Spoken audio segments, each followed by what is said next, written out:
Good afternoon, everyone.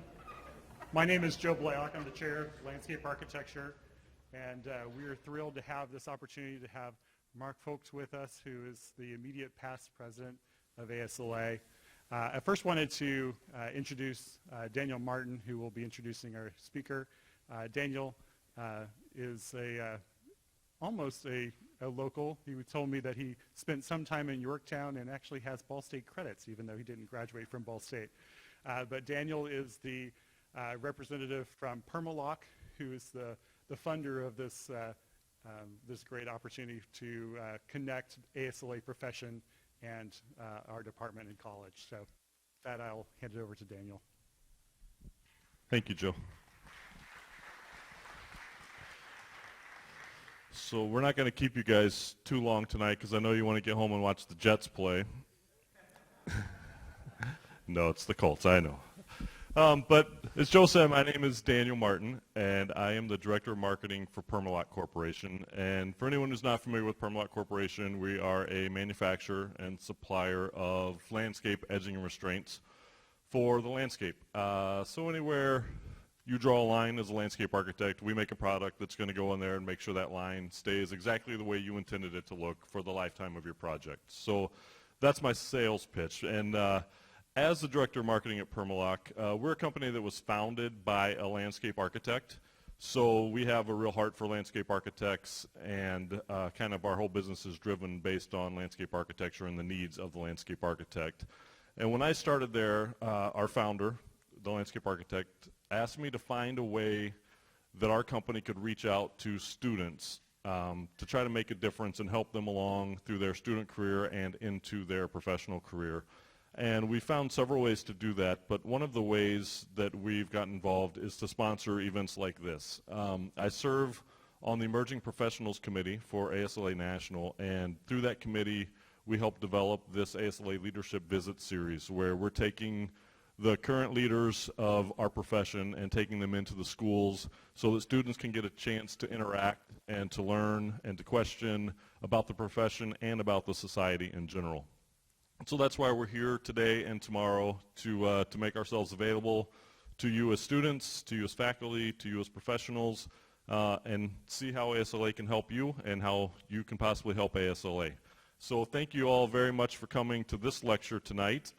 We have with us Mark Focht, who is the immediate past president of the American Society of Landscape Architects and also serves as the Director of Parks for the City of Philadelphia. And he'll give you a little more of his bio. I don't want to embarrass him by going on and on about how amazing he is, because he is. But with no further ado, I'm going to turn it over to him. Thank you so much. I look forward to talking to some of you at the reception afterwards.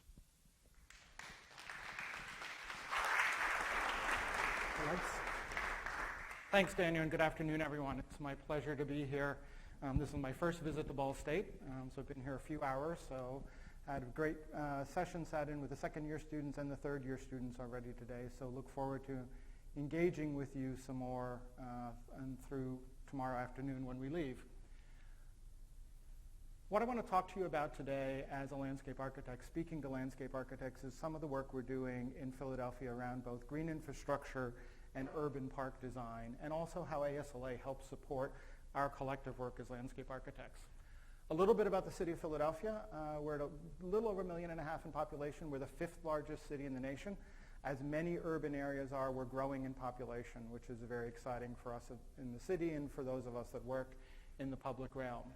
The interesting thing, though, is we're a very old city, so we are a very compact city. 134 square miles is very small for 1.5 million people, which means that most of our neighborhoods look like this. This happens to be South Philadelphia, but very dense row house communities. So when you think about how you manage stormwater and how you build parks and introduce infrastructure into a very dense environment, it becomes challenging.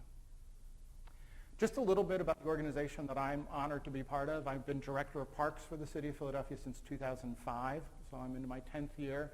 This is just a little bit about our overview. Our park system is relatively old. We started buying land and collecting land in 1844, but the organization that I run, Philadelphia Parks and Recreation, was just formed in 2009 by merging. We had separate park system and a recreation system, and we were merged into a standard Parks and Rec system. You can see we're responsible for over 10,000 acres or 13% of the city, all street trees, 131 parks, 151 recreation centers, 71 outdoor swimming pools, more swimming pools than any other city in the nation. And as a landscape architect, I would never have imagined that I'd have to know so much about chlorine as I do, because we buy a lot of chlorine for 71 pools. There's our operating budget, full-time staff, just a bunch of things we do. This is a map of the city of Philadelphia, again, 134 square miles. On your right is the Delaware River, which defines our eastern boundary. This is New Jersey. And then our other river is our Schuylkill River. Every dot of green and every stretch of green you see on this map is part of our parks and recreation system, from the large watershed parks to small neighborhood parks. The reason it's important that you understand how the city's laid out is beginning in the late 1700s until today, we pull all of our drinking water from these two rivers. We have no big aquifers up in the mountains like New York has in the Catskills. We have no deep reservoirs or wells. We literally pull all of our drinking water out of our two rivers, which means we need to protect the land and be good stewards of the land, because that affects the quality of our rivers, which is where all of our water comes from. I want to talk a little bit about an approach to park planning and design that we've taken in Philadelphia. I'm sure as young landscape architects and practitioners, academicians, you've heard, and we've all heard about the mega projects. The High Line in New York, Millennium Park in Chicago, all fantastic projects, all of which cost hundreds of millions of dollars. In Philadelphia, we simply don't have those resources. We don't have that level of capital investment. So we've taken a micro approach. Instead of investing hundreds of millions of dollars or even tens of millions of dollars in regional or large parks, we're investing maybe $1 million in building small neighborhood parks. Our Mayor, Michael Nutter, has given us the challenge to have a public green space or recreation center within a 10-minute walk of every one of our 1.5 million residents, which means if I live here, when I walk out my door, I have to hit a park or rec site in all 4 compass directions within a 10-minute walk. Huge challenge. I'm honored to say, though, that we have met it. 89% of our citizens have that. Only 11% of our citizens don't have that. And that's where we're targeting all of our investments, and that's why we're making these small interventions, and you'll see quite a few of them in this presentation. We build high-quality, environmentally appropriate parks, and you'll understand through this presentation what we mean by environmentally appropriate. We're implementing green infrastructure, and a big portion of this presentation is going to be about our green infrastructure. We're providing high-quality amenities, and the last bullet is we are the organization that provides all the non-vehicular transportation in Philadelphia. So biking paths, walking, jogging, everything other than the car, we're responsible to provide those connections. I'm very fortunate to work at a time in Philadelphia that has amazing leadership in Mayor Michael Nutter, who was elected in 2008. Unfortunately for us, we're term limited, so he's finishing, and we'll have a new mayor in January of 16. But the mayor ran on a platform of making Philadelphia the greenest city in the nation. So he was elected and came into office, elected in 2007, came into office in 2008, just as the national economy is collapsing. But despite that, he held firm to his commitment, and the city, I and my colleagues, were mandated by the mayor, and in fact given the authority and the power to do a number of sweeping documents. Starting at the bottom, GreenWorks is our comprehensive sustainability plan for the city. It established the Mayor's Office of Sustainability, a cabinet-level position that has oversight over all operating departments. Green Cities Clean Water is our EPA-approved, the nation's only EPA-approved master plan for dealing with combined sewer overflows to meet the Clean Water Act, done largely by landscape architects. Green Plan Philadelphia is how we're adding 500 acres to our Parks and Rec system to meet that 10-minute walk. Green 2015 is the implementation strategy for Green Plan. And then in 2011, we did a new zoning code and a new comprehensive plan. By the way, we like the word green in Philadelphia. We call most of our plans have the word green in for some reason, because we want to be the greenest city. And if you look at these documents, for the first time in the city's history, we have a comprehensive plan, a zoning plan, an open space plan, a stormwater management plan, a Get Healthy Philadelphia plan, and a sustainability plan. 7 documents that all relate to each other, all talk to each other, all support each other. None of them are working across purposes. No other city in the nation has ever done this, which is under the same administration, in the same 6-year period, completely rewrote and restructured the entire regulatory structure of a city, largely to attain green and environmental processes and principles. So, the basis for the system, Green Cities Clean Water, is what are called combined sewers. This is about 60% of Philadelphia on your left are combined sewers. Combined sewers are when stormwater, it rains, stormwater comes down, and the sanitary sewage out of your home, your washers, your dishwashers, your toilets, your showers, they all go into the same pipe and they go to the treatment plant to be treated. Generally, it works fine when it's dry. When it's wet, it doesn't work so good.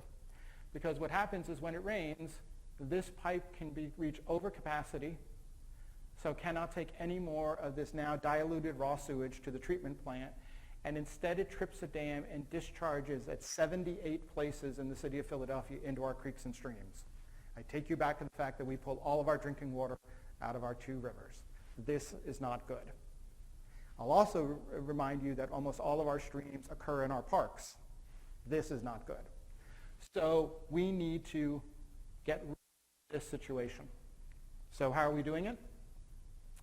As most cities, we went through a process of trying to figure out if we were going to do big plants, pipes, tanks, things underground, which are called gray infrastructure, or we were going to use this incredible network of open space, 13% of the city that was already in place and growing, and use green infrastructure. Obviously, I'm here talking to you this afternoon, so we chose green infrastructure. So as landscape architects, hopefully all of you can understand and think about the environmental benefits on the upper right. I'm not going to dwell a lot on them. As landscape architects, you can probably understand the advantages of green. But look at the other 2 categories, the social and the economic benefits. This is what we call the triple bottom line. This is what you achieve with green infrastructure that you do not achieve with gray infrastructure. So under social benefits, we're building more parks. So we're providing more recreational opportunities. We're improving the aesthetics of our parks because we're spending, and you'll see in a moment the numbers, a vast amount of money to improve our public parks. Public health, by making areas greener, taking them out of asphalt or hard surface, concrete, asphalt, anything, we're lowering the ambient air temperature, we're cleaning the air, we're reducing our energy costs, we're reducing asthma, etc. A lot of urban challenges. And equity, we're doing this in every neighborhood in the city of Philadelphia. So regardless of your socioeconomic makeup, who you are, how much you're worth, what the value of your neighborhood is, the condition of your neighborhood, we're bringing these high-quality public green spaces. Economic benefits. Dr. Susan Wachter at the University of Pennsylvania did a study that showed that by planting one single street tree in front of your home, narrow row home, I own a row home in Philadelphia, it's 14 feet wide, by planting one street tree, you increase your property values by 14% in Philadelphia. So by having more green, we're going to increase property values. We tax property in Philadelphia, as most everyone does. You pay property taxes, you pay sales tax and real estate tax when you sell your home. So the higher the value of the house, the more the money is coming to the city. Job creation, gray infrastructure, big tanks, pipes, plants, are largely maintained by a small sector of very highly skilled professionals. You have to really understand how these plants run. Green infrastructure, on the other hand, can be maintained with a very, very broad cross-section of the skill set. So we're working with at-risk youth, we're working with folks that are coming out of our prison system and giving them green job skills, which give them the ability to earn a living, to grow and advance in the green jobs industry. Landscape contracting, landscape architecture, nursery, landscape maintenance, et cetera. So we need a lot of people to maintain all this green space. It's fairly low skills, but they're very widely applicable skills. Competitiveness, every city on the East Coast is doing this. Boston has a sustainability plan. Washington has a green infrastructure plan. New York has both of them. So if we weren't doing it in Philadelphia, we couldn't retain our creative economy and keep our city growing because we wouldn't be competitive with our peer cities in the Northeast. This is the little chart I like because it really, I think, tells the story well. With gray infrastructure, let's say we were going to manage that combined sewage through a plant and a pipe. We could spend maybe 10 years designing that plant and pipe and getting all the approvals and raising the $1 billion it would take to build it, and you have no environmental benefit while you're doing all that, and then as soon as it comes online, you get a very significant environmental benefit. But that you flatline while you design the next one, and then the next one you get a huge environmental benefit. versus green infrastructure that day one, the very first day you plant that first street tree, you started to lower the ambient air temperature. You're managing stormwater. You're cleaning the air. So just by the nature of what we do as landscape architects and using green infrastructure, it has this really wonderful curve, and at the end of 30, 40 years, we'll reach the same point, but it's a very different path. So you get that triple bottom line from day one. I won't read them to you. You can read them yourself, but these are some of the basic tenets of Green Cities Clean Water. Very straightforward. We're certainly not abandoning our existing infrastructure, so we have to make investments in our existing infrastructure, and then all the other things you see there. So this is a very momentous day for us in Philadelphia. April 10th, 2012, so a little over 3 years ago. That's EPA Secretary Lisa Jackson when she came to Philadelphia to sign our Green Cities Clean Water Plan. Again, 3 years later, the nation's only EPA-approved plan to manage stormwater. Some of you that are a little bit older in the audience or practitioners may be familiar with something called the consent decree. This was not a consent decree. We were not required by the courts to do this. We did this plan voluntarily. It took just shy of 16 years to develop the plan, have it fully vetted by the EPA.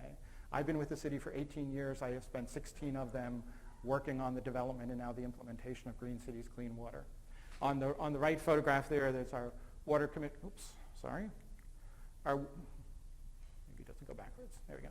Our water commissioner, Howard Newcogg, and that's Mayor Michael Nutter.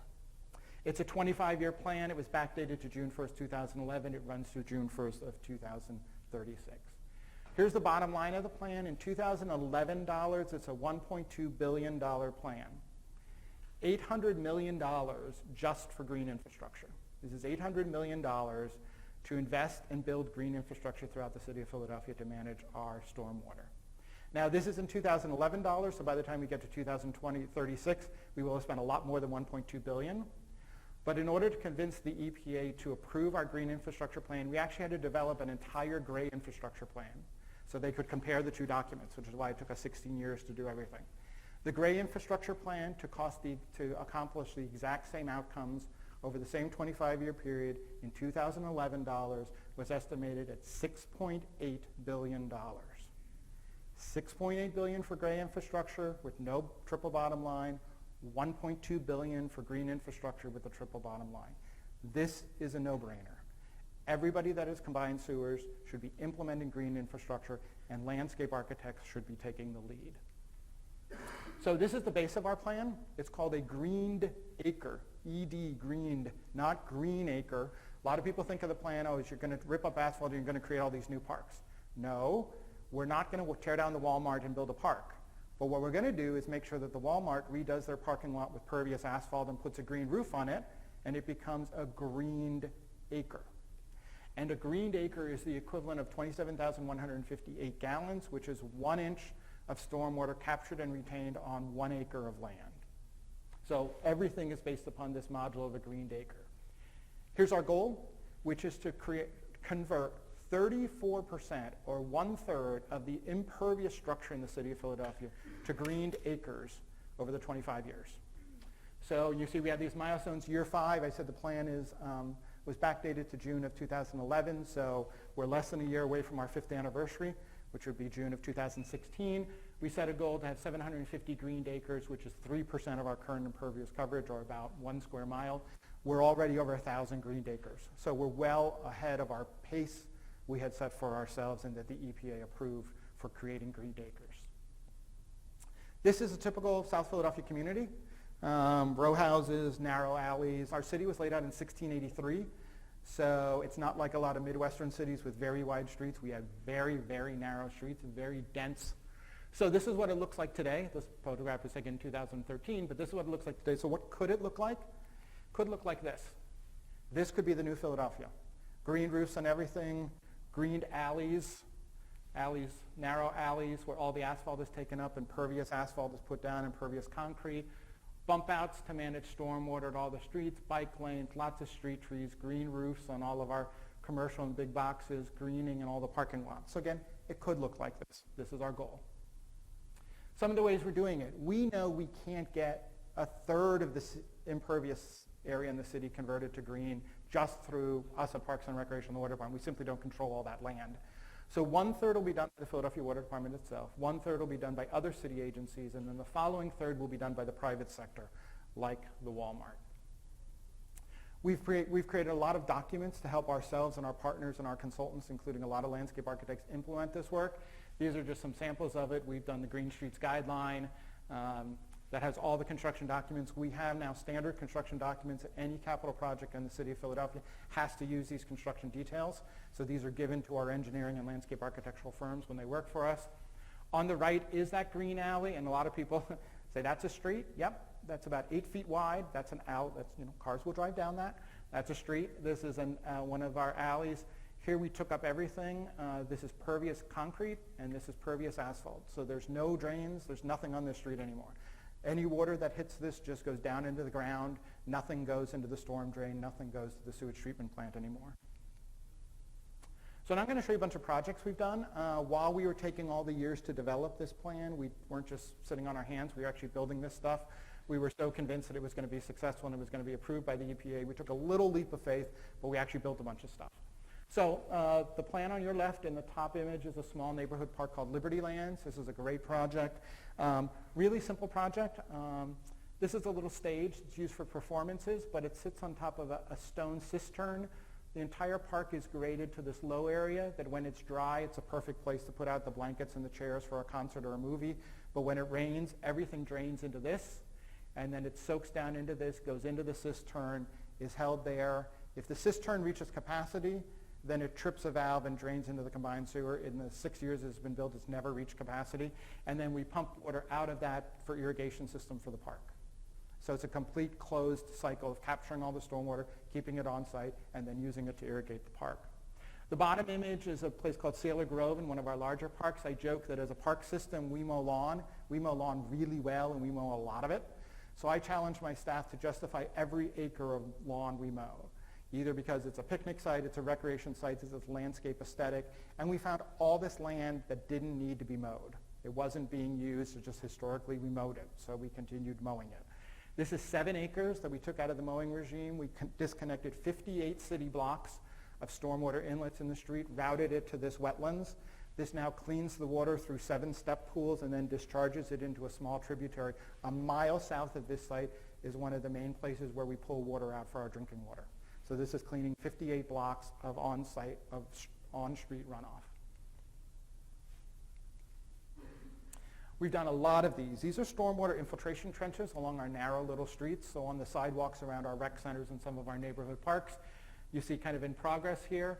Along the street, you disconnect the inlets that would capture the water, and instead of dropping it into the combined sewer, it comes into these. These are what they look like when they're planted. The soil is about 4 feet below the grade, so you plant it well. You have these little breaks, so the storm water that's on the sidewalk also runs off and runs down into this. This holds all the storm water from a major storm. After the storm passes, the water can just infiltrate into the ground then. Again, if we have a big belly wash or a big summer thunderstorm and this thing fills up, there is a release valve that trips the overflow back into the combined sewer that's still underneath the street. But on any particular storm, we're disconnecting probably 85 to 90% of the stormwater runoff, not contributing it to the system, instead capturing it and reintroducing it into the landscape. This is a great project we did called the Big Green Block. We had fun with this one. The Philadelphia School District was building a new high school up here, CAPA, the Kensington Creative and Performing Arts High School, and then we had a recreation center down here that was in very sad shape. So this was literally every possible green intervention could be done. I won't read them off onto you, all to you there, but if you read them, almost every possible green intervention to manage stormwater, to generate electricity, to do anything was done on this site. This is the entrance to CAPA. It's a pretty cool public high school. It also achieved a LEEDs Platinum rating, largely for their management of stormwater. So this is the main entrance to the school. You're walking through these rain gardens, trench here, which is carrying stormwater off the street into the rain gardens. This is our recreation center. These are some of the in-process photographs. On the top right there, that's the center in the light color block, and that's the high school behind it. So here we're building all of the infrastructure, just pervious asphalt, disconnecting the sidewalks, managing all the stormwater on our own sites. This is what it looked like before. To the left, not exactly a really welcoming place, all asphalt, concrete, not really wonderful. And this is what it looked like afterwards. So we narrowed the street, pervious asphalt, if you use pervious concrete, pervious asphalt, cut back the size of the parking lot substantially, new green space, 2 infiltration basins there. And this young girl up here, when we had the dedication, she showed up with this homemade sign that said, thank you for giving Fishtown, the neighborhood is Fishtown, thank you for giving Fishtown grass. Because there was a rec center and they never had lawn before. They never seen grass. It was all paved and all asphalt. The funny thing that some of us know is in the 1960s and 70s, Fishtown was a very counterculture neighborhood. So if you're in Fishtown and say, thank you for giving Fishtown grass, it means something completely different than what this young girl thought it meant. This is one of our existing recreation centers, Heron Playground in South Philadelphia. Very small neighborhood, right in the grid. Completely redesigned. This site was 100% impervious. 100% impervious, meaning every drop of water that landed on this site ran into the combined sewer. After we designed it, it is now 95% pervious, which means 95% of the site manages its own stormwater. The only reason we couldn't get to 100% is this, this building doesn't have a flat roof. It has a series of peaked roofs on it, so we couldn't put a green roof on it. So this is the 5% of the site that's not pervious. But the rest of it is pervious asphalt, pervious concrete, pervious play systems, big rain garden here. So this is the rain garden. You see here, this manages all the stormwater off the adjacent street. Here's the play area, really cool kids play area. And here's the basketball court with pervious asphalt. You see how close it is to houses here. One of the biggest complaints we get at Parks and Recreation is how noisy basketball is in residential neighborhoods. You know, they play late into the evening and it's loud, which it is. We built this pervious court, and folks started calling us, and I thought, oh, what did we do wrong? Because they're calling us, and they were calling us to actually thank us, which is rare in government, that the citizens call you to say you did a good job. The pervious asphalt, the big voids in the pervious asphalt, when the basketball hits it, the sound, instead of reverberating back into the air, actually sinks into the ground. So it's this really dull, deadening sound of the basketball court. So this is the quietest basketball court that we have, and now we're building all of our basketball courts out of pervious asphalt. And so the citizens here don't really care that we're managing stormwater, but they love the fact that we gave them a beautiful new park, beautifully landscaped, and by the way, it's really quiet. So I'm happy that they're happy. This is a project, this is a really cool project that's in design, in bidding right now, and will be built this next spring. It'll be bid over the winter. This is in one of the neighborhoods we didn't have a 10-minute walk. This is north central Philadelphia. We had nothing around this neighborhood. It's a struggling marginal neighborhood. It's only about 6 blocks from Temple University's main campus. So this parcel, which you can see was completely empty, you see what it looked like here, went up for development. The city owned it and they put out an RFP for developers. A local nonprofit developer approached us and said, you know, I want to develop housing here, but I don't need the whole site. Would you, Parks and Rec, and would you, Philadelphia Water Department, be interested in building a stormwater management park here? Because I understand you had this Green 2015 thing, and you're trying to put parks everywhere, and I'd like a park in front of my development. Sure, let's talk. Well, what happened was, this is an example of what our colleagues at the Philadelphia Water Department do. So this is the site. This is their infrastructure. They look at their underground infrastructure and all the inlets, and they determine how much can be separated and routed to this site. This was 2 greened acres, which is a huge amount of stormwater management on less than a quarter-acre site. So they were thrilled. They immediately said, yes, we want to do this. So the developer, we jointly developed this plan. This is the site. There's 10 supported housing units here, nice kind of contemporary townhomes. And then we're developing this park on the front half. Now you look at the park design and you think, okay, that's cool, basic, pretty straightforward. But what's really neat about it is that it's a park that's completely disconnected from the grid. And what I mean by that is we're managing all of our own stormwater and we're generating all of our own power. So we're not taking any power off the grid to run the park, and we're not contributing any stormwater to our overtaxed stormwater system. And the way we're doing this is the northern half of the park is kind of a traditional park-like setting. Again, these people in the neighborhood, people surrounding it say, yeah, stormwater's great, glad you're doing it, but we want a place to throw the Frisbee with the kids. So, you know, lawn, benches, plants, lights, but pervious asphalt, pervious concrete. The lower half is the really innovative stormwater management. So this is underground. What happens is all the stormwater from all those blocks are routed to here. They come in here through a little grate. They flow down through this wetland, come underneath the path in a surface express grid you'll be able to see, flow back up here, come under it through here, come back down here, and right here, drop into a very large underground chamber of stone that holds all that stormwater until the storm passes and it infiltrates into the ground, or if we reach capacity again, it trips a lever and it's routed into the combined sewer. So again, we're managing all of our own stormwater and we're generating all of our own electricity because we're using solar-powered light fixtures here. So we're generating, the sun that hits the site is powering all the power we need for the park. This is what some of it will look like. This is the housing. This is that front edge of the park. And then we just look for samples, look to Seattle and Portland to show the neighbors what we met, that a manicured park with lawn could blend well with stormwater management and native planting. So that's what these show. And then we just had to show them some small sketches done by one of the landscape architects to say, okay, here's what we mean when we're managing stormwater. It's not a big pond of water. You're not going to get mosquitoes. There's not going to be West Nile. It drains in time. It never remains wet at all for an extended period, no more than 24 hours, et cetera. So a bunch of projects that we've done with these principles that are now complete. This is a new project we built called Hawthorne Park. Surrounding it is public housing. This is all public housing. This is the Martin Luther King Jr. Public Housing Project, very handsome row homes. This site was used as the construction staging area, and the Philadelphia Housing Authority wanted to build a park, but they're not very good at building parks, so they asked us if we would build it and own it and maintain it. So we said, sure. Always interested in building new parks. This, again, 100% off the grid. We manage all of our own stormwater and generate all of our own electricity. So this is really what we're trying to do with our parks these days. This is an aerial view on opening day. Under the large lawn is one of those big gravel stone basins that captures all the stormwater. Pervious concrete, pervious boardwalk pavers. So the paver themselves are not pervious, but they have very large jointing between them, which manage all of the stormwater that goes down between the pavers.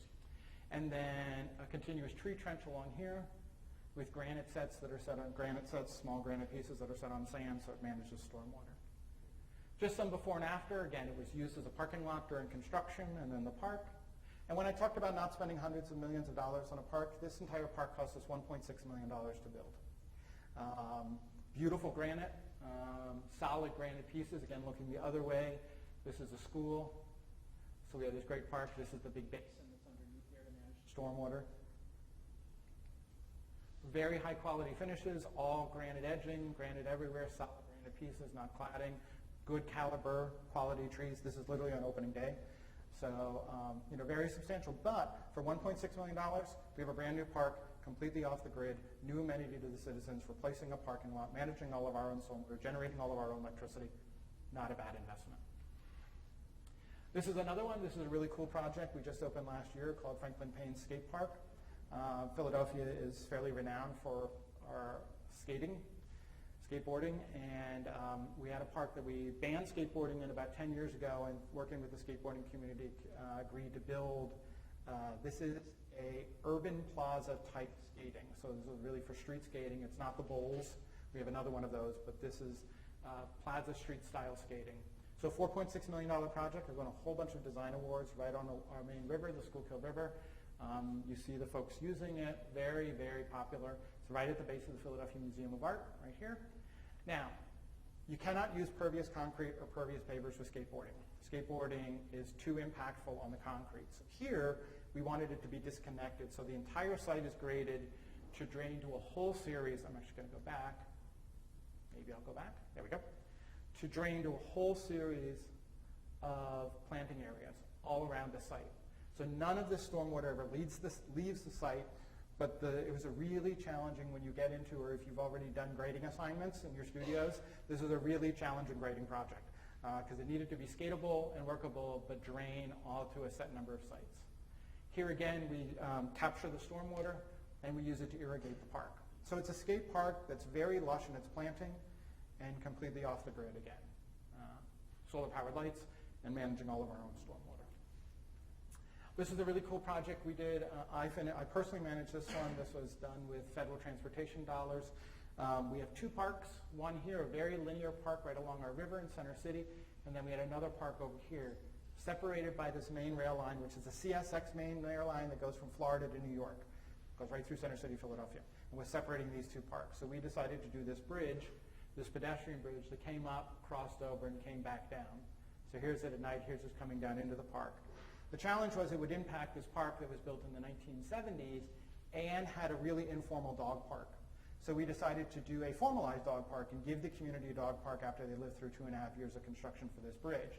So this is a really cool dog park. It's 16,000 square foot dog park, completely pervious. So the surface here is called canine turf. It's actually artificial turf that's done specifically for dog parks. And it sits on a very big bed of stone. Everything drains down through it, including the dog's urine, so it automatically gets washed down through. All rainwater, snow, everything drains down through. It's edged by these pavers that are pervious and then planting areas. So it's 100% pervious. It's been phenomenally successful. Now everyone wants this around the city, and they're not cheap, but we're going to be trying to do a lot more of these dog parks that are completely sustainable using this canine turf. And finally, in the project, just a little less on the sustainable, but still very important and really about transportation. The last slide I showed you, actually I'm going to go back to. So right here, this park ended because you see there's the railroad tracks and there was a very steep bank here. So there was no way for us to continue the park down. So we realized we needed to go out in the water. So we built a boardwalk, 1/4 mile boardwalk to go come off the land right here and go down and land on the land down here underneath this bridge and then a ramp up to this bridge. We just opened this last fall, paid for by the federal government. It's a $17 million project to go 1/4 mile. It's called the boardwalk, but it's actually a highway bridge because it has to be wide enough and sturdy enough to manage maintenance vehicles and an ambulance if something would happen to someone out on the boardwalk. We had a lot of fun with this project because we didn't want a 1/4 mile that was a straight line that looked like a bowling alley. So it's very sinuous in its horizontal motion. It moves back and forth like this, and it moves up and down like this 4 feet. And we had a lot of challenges with the Army Corps because we wanted to put it very low to the river, and we put it so low to the river that it floods. The Schuylkill River here is tidal from the Atlantic Ocean 110 miles away, so it rises and falls 6 feet. So during big storms, the entire boardwalk will be underwater. And in fact, it has happened twice since we opened it. Happened once during construction, much to the chagrin of the contractors because they lost several $100,000 in equipment and materials that washed down the river, which is why we told them not to leave anything on the boardwalk, but they did, and they lost it all. But our only advantage, the only other option would have been to keep it out of the water, which would have been 6 feet off the top, and then you would have had no relationship to the water. You wouldn't have felt like you were literally walking on water. So we've had some fun with this project. Here you can see, through the really great shadow patterns in the sun, you see kind of the sinuosity of it.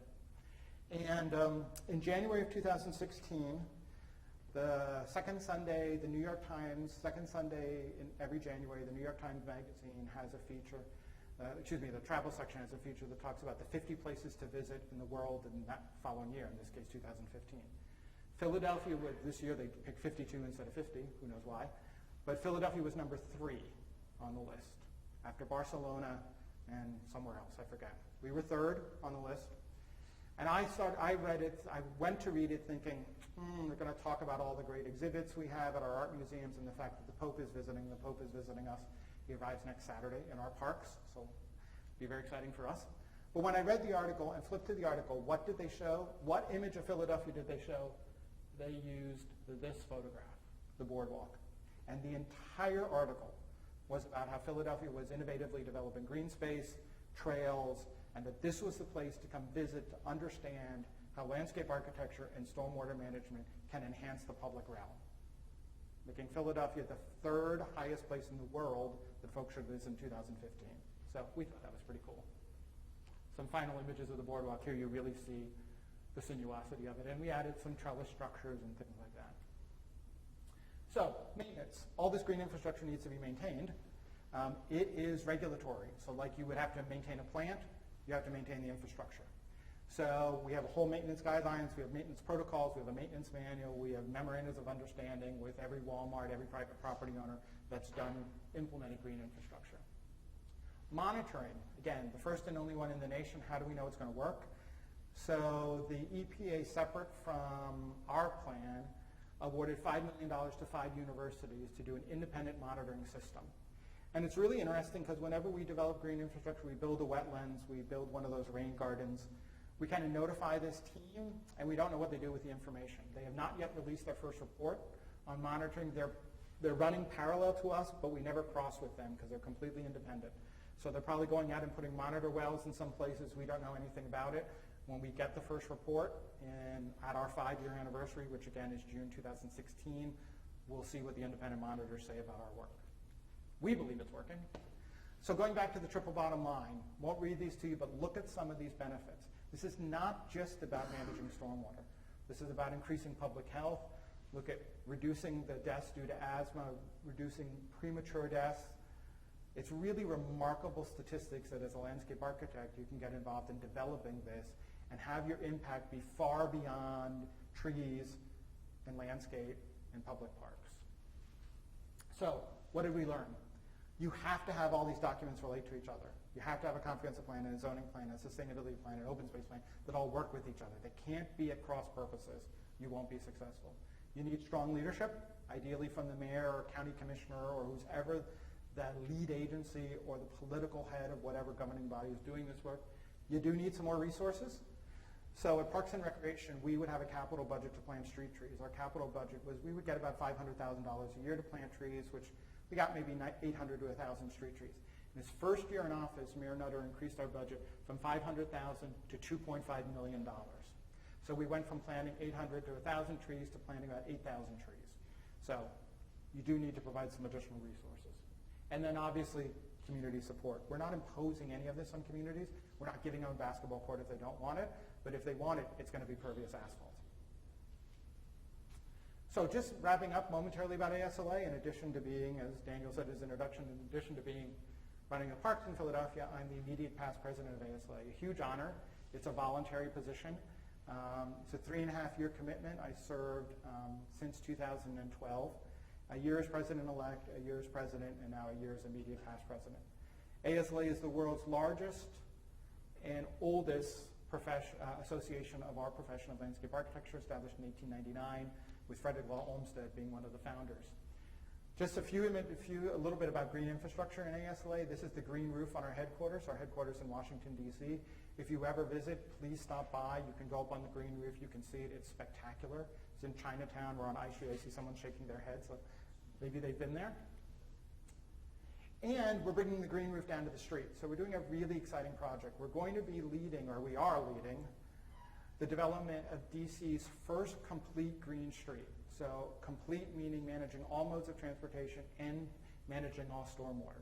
This started 3 years ago with a pro bono charrette led by then President Tom Tavella, who has a private sector firm in Connecticut, and who did this Chinatown plan. We're now working with Design Workshop, was the firm, landscape architectural firm we selected to do the work. Just some images. So here you see, this is the study area in relationship to the mall. There's the Capitol, there's the White House. Here's the study area zoomed in, so there's ASLA's headquarters. This is I Street, 7th Street, and 8th Street.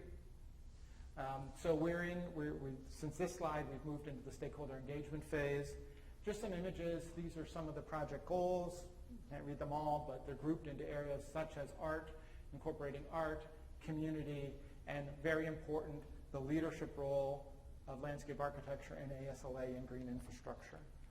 Some of the maps that we're doing, this is very similar to that diagram I showed you that my colleagues at the Philadelphia Water Department did for that park. This is showing all of the green infrastructure that can be disconnected. Again, here's our headquarters building.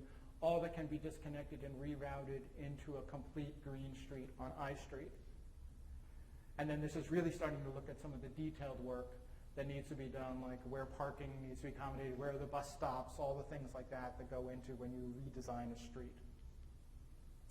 On Capitol Hill, we're always lobbying on Capitol Hill or advocating on Capitol Hill, and as you can see, we have 4 primary areas of focus, and the biggest top one is investing in green infrastructure along with active transportation, small business support, and community revitalization through parks. And we were one of 3 organizations that developed this document called Banking on Green. It was completed about 3 years ago. It is really considered the quintessential piece that makes the economic argument that green infrastructure works. So if any of you in studios and practice are working on green infrastructure and need some really solid data, Google this document. We use this extensively to educate regulators, to educate elected public officials that green infrastructure is indeed cheaper, more efficient, and more impactful than gray infrastructure.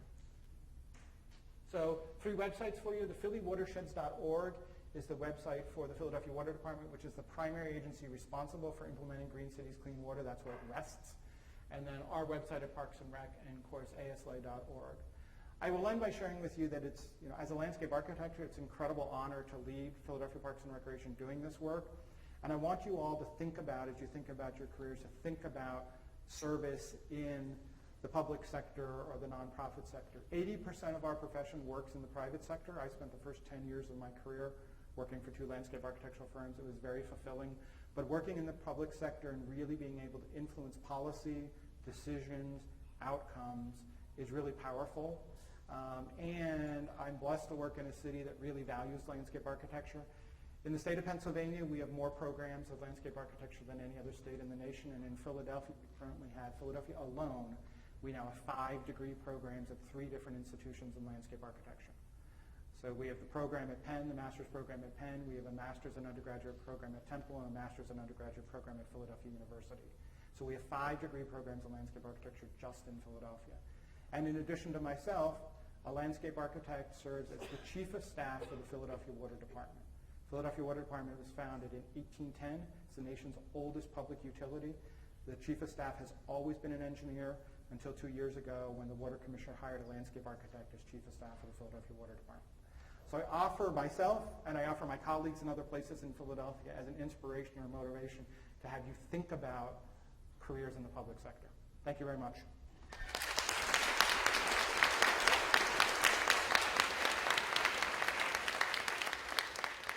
Thank you very much. We have some time for questions.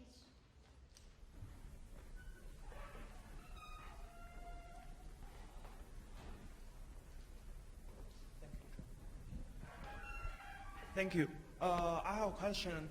At the beginning, you mentioned some part of Philadelphia has high density of neighborhood, and you also mentioned the micro approach to deal with the stormwater issue. So for the low income community, do we have any affordable green infrastructure or affordable solution to deal with the stormwater issue? Thank you. Sure. So the question is about the affordability of green infrastructure in different socioeconomic neighborhoods. It's not the neighborhood's responsibility to pay for this infrastructure. We pay for it. The city government pays for it through grants or our own capital investment. So really, it doesn't make any difference what the socioeconomic makeup of a community is. They're receiving this infrastructure and they're receiving all the benefits, the new parkland, all the active recreation, et cetera. So everything in that triple bottom line, they're receiving regardless of what their socioeconomic makeup is. Mm-hmm. Sure. Another question is, what other stormwater issue do you think the Philadelphia still have for now? Well, the challenge that we still have, so again, the question is what challenges do we still have with stormwater? Actually, the challenge we have is with the changing climate, and we were talking about this a little bit in one of the classes earlier today. Clearly, our climate is changing, worldwide, but certainly in the United States and in Philadelphia. So up until 3 years ago, we had never had an earthquake and never had a hurricane in Philadelphia. In the last 3 years, we've had an earthquake and 2 hurricanes. So our world is changing. Whether or not people agree with it or not, the facts are pretty straightforward. It's changing. And so what we're having greater intensity of bigger storms. You probably heard, we still call her hurricane, but Superstorm Sandy, for us it was a hurricane. It was 95-mile-an-hour winds in Center City, Philadelphia. It was a hurricane, but the federal government has called it Superstorm Sandy. Dumped a lot of stormwater on us, far beyond what our infrastructure can handle, green or gray. It does, at that point, it makes no difference. Whether you're using green or gray, it can't manage it. So our challenge is really the intensity of the storms, the frequency and intensity of storms we're having, which is not really much we can do about that individually. You're welcome, certainly. So you've got these 2 rivers, and one side is New Jersey. Are you starting to try to work with the other side of the river to help your drinking quality? We are. It's a little challenging when you're working across state lines. I'd say we're spending a lot more time working in the municipalities up the Schuylkill River, the other river. Because the Delaware is so wide and the Delaware has lots of sources of water into it, and we actually pull only a fraction of our water out of the Delaware. The majority of it comes out of the Schuylkill River. So we're part of something called the Schuylkill Action Network, which is the entire 110 miles of the Schuylkill River, all the municipalities, all the regulatory agencies.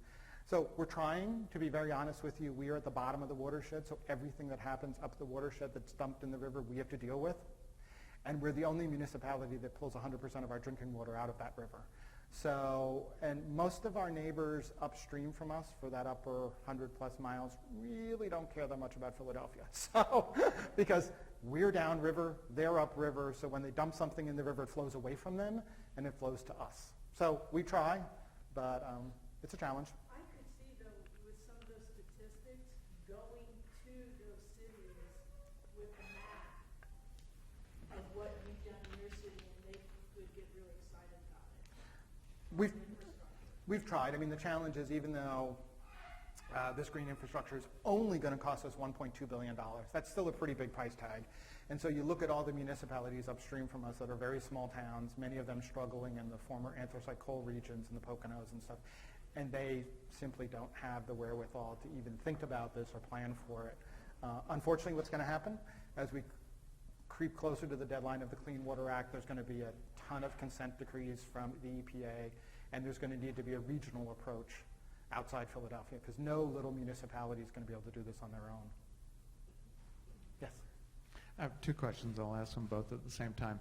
How does winter weather and frozen ground impact the monitoring process, and was that factored in as far as the EPA certification was concerned? And then my second question is a little off topic, but I'm curious about how the Pope's impending visit has impacted your job of late. Okay, yeah, those are two very different questions, yes. So winter weather monitoring. We have a protocol for winter weather monitoring. We monitor our sites 12 months of the year. And you know, part of the thing that we do in our monitoring is we have to enter environmental data for every day we're monitoring, so temperature and humidity and moisture and all that stuff. So, you know, if you can't get to a site because there's snow cover, that's just what you record. But otherwise, we do monitoring continually 12 months of the year.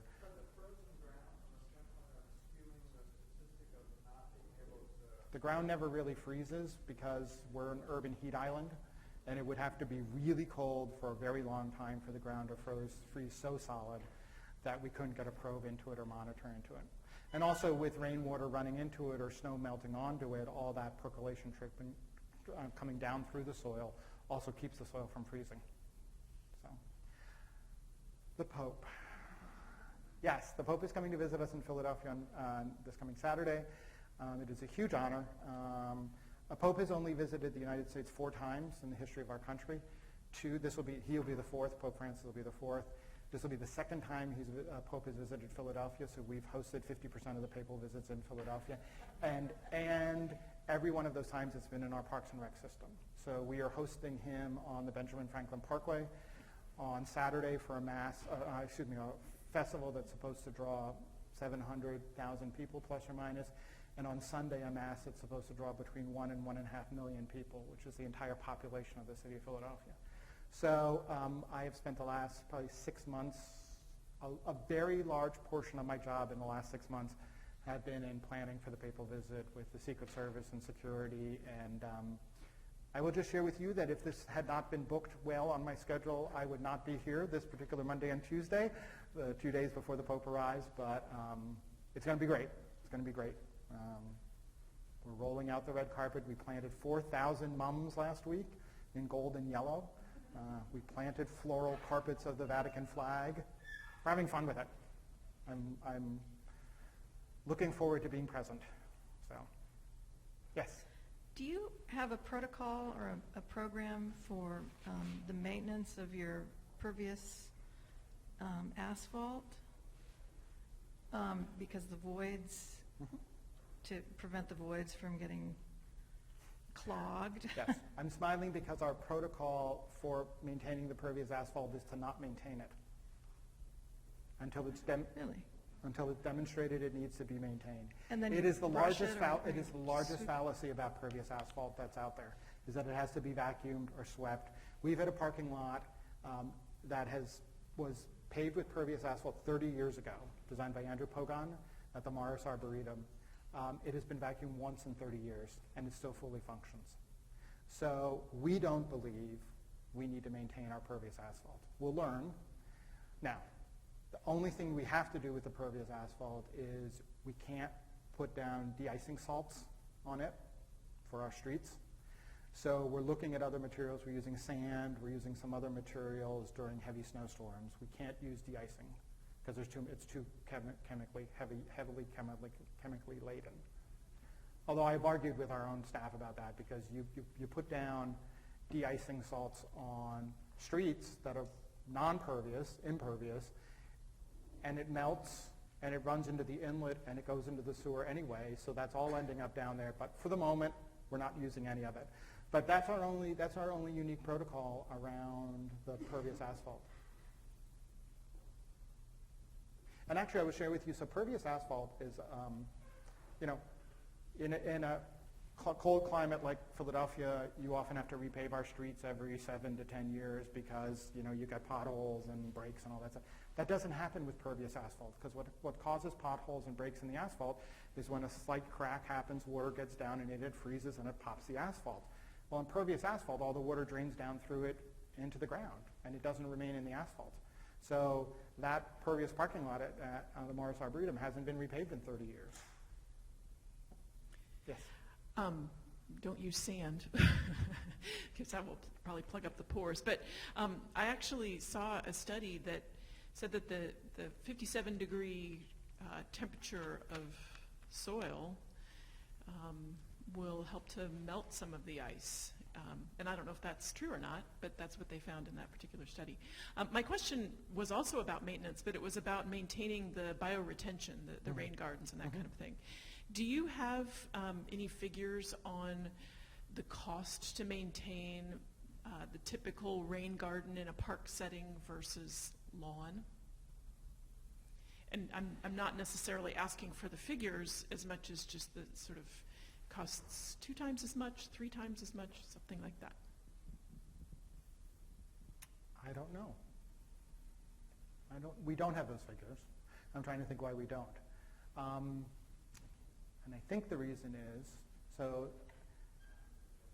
lawn we pay to mow. We don't mow any turf with our own staff. We contracted that in 1992 and never looked back. So it's mown by private contractors. So we know exactly what we pay per acre for them to mow. The green infrastructure, interestingly, is not maintained by Parks and Recreation.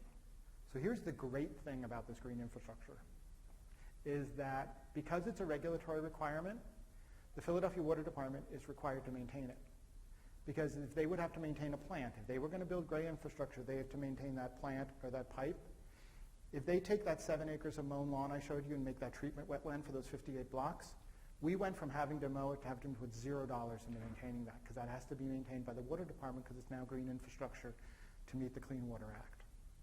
So I don't know what they spend on maintaining the green infrastructure. I know we spend nothing because we don't have to. I'll also share with you that one park, the new park we're going to build in the Temple University with the 10 houses and the park in front. So again, they came to us, developer came to us, yes, we want to do this. Water Department said, so with the park, the surface of the park was designed by a landscape architect that works for the city of Philadelphia. We then turned it over to the Philadelphia Water Department, and Water Department had one of their consultants do all the engineering on it and documentation of it. Philadelphia Water Department has to pay for all of that green infrastructure, surface and below grade. They estimated that to be $580,000. So we used their match, $580,000, their investment, to write a grant to the state to underwrite the cost for the rest of the park, which happened to come in at $560,000.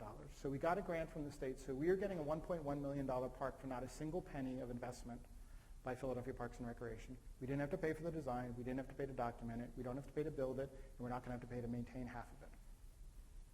I will take a park like that any day of the week. Yeah. Were you doing the green infrastructure on the ground, and did you deal with the sewage system on the ground, or is there any project being construction at the same time about the underground part? Well, yes. So in a number of places, we have to, a lot of our infrastructure is a century, 100 years old or more. And again, in that $1.2 billion, $200 million of it is just to maintain our existing infrastructure or upgrade our existing infrastructure. So if we go into a street and have to replace a sanitary sewer line that's leading to one of those plants, when we come back, we'll put the street back on top as a completely disconnected street with pervious asphalt, pervious concrete, et cetera. So that's how we marry the two things. When we have to do an infrastructure investment, then we try and make the street or the land back on top green. I think there was a question, too, in the back. First of all, I would like to say congratulations and thank you for setting a precedence for the rest of the United States or the world as a whole. My question kind of comes more from getting support. You said that your mayor is very supportive, and then possibly your city council, city county council, I'm not quite sure how that works in Philadelphia.